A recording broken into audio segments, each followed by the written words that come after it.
So you have an animation and in between your keyframes you have the dreaded popping issue. Not a problem. Now this is technically not a sponsored video in the sense that Cascadeur did not ask me to make it, but since they did give me a promo code for my community in case you guys wanted to use it, I've listed it as sponsored content anyway. Okay, so in a traditional software like Blender or Maya or 3D Max, you can fix this manually by adjusting curves or by adding new keyframes between to brute force what you want. But in Cascadeur, we actually have a much simpler, more elegant solution. I think the most common times this happens is during a walk cycle where you have two keyframes, and in between somewhere the leg overextends and you get this weird popping motion. And anytime you see this, all we gotta do is open the timeline, find the joint that is giving us problems, in our case it's the right leg, highlight the frame before the pop, and switch it from IK to FK mode.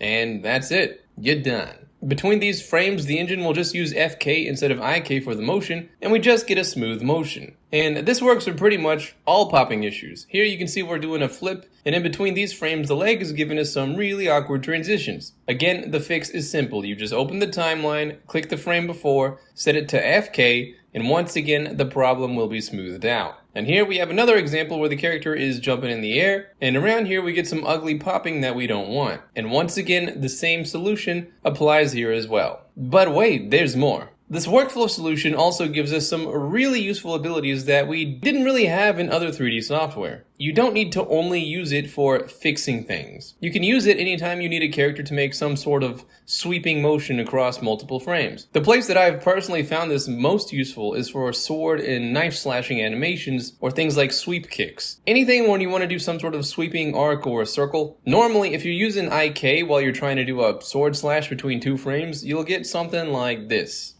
which can be a pain to fix. But if we switch the arm from IK to FK, now we get a clean, full swing. So remember the FK fix. It solves lots of traditional animation problems and will save you hours of frustration when the time comes. If you want to check it out for yourself, Cascadeur has been kind enough to create a promo code for our community, which you can find in the pinned comment. But again, it's free to try, so just give it a shot if you're not sure. And as always, I hope you have a fantastic day, and I'll see you around.